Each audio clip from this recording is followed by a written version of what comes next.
This looks like a nightmare. Passengers screaming, drinks flying, people genuinely thinking, this is it. But this isn't what pilots are actually afraid of.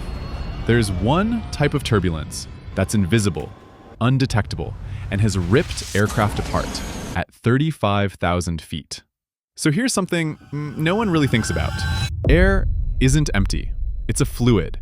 It has currents, layers, boundaries. Basically, an invisible ocean. Like fast water flowing right next to slow water with this clear boundary between them. That's basically what's happening above your head right now. The atmosphere has rivers, jet streams moving at like 250 miles an hour, sitting right next to calm air that's barely doing anything. And when your plane crosses that boundary, that's turbulence. You just flew into a current you couldn't see. And you know that moment where the plane dips and your stomach just floats for a second?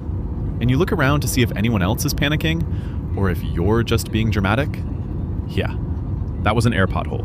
But not all potholes are the same. Convective turbulence, the thunderstorm kind.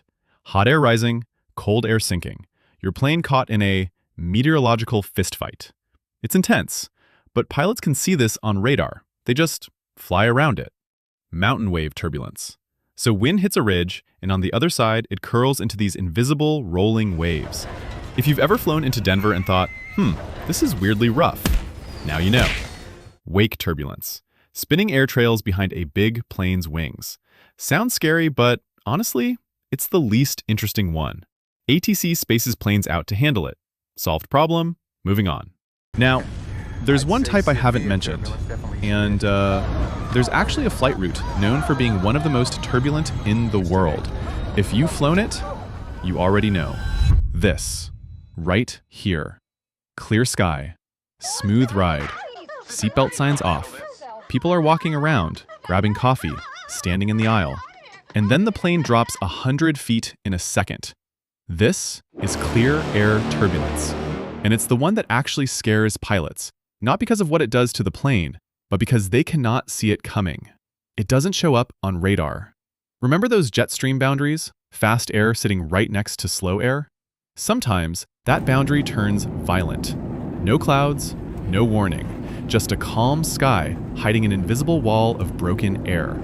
Now, airlines probably don't love me saying this, but clear air turbulence events have increased 55% since 1979. The jet streams are getting more unstable, and it's only getting worse. So that perfectly calm blue sky flight, that's exactly when it hits. The one time everyone unbuckles is the one time they probably shouldn't. Okay, but the real question, can turbulence actually bring a plane down?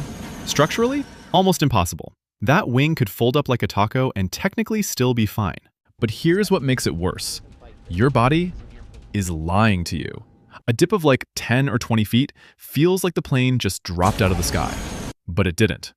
At 35,000 feet, your inner ear has no frame of reference, so it just amplifies every tiny motion into a disaster. At night, or from a middle seat with no window, even worse. Your brain has nothing to anchor to, so it just fills the gap with panic. The plane can take it. It's built for this. The problem is the people inside. Unbuckled passengers become projectiles. That's not a metaphor.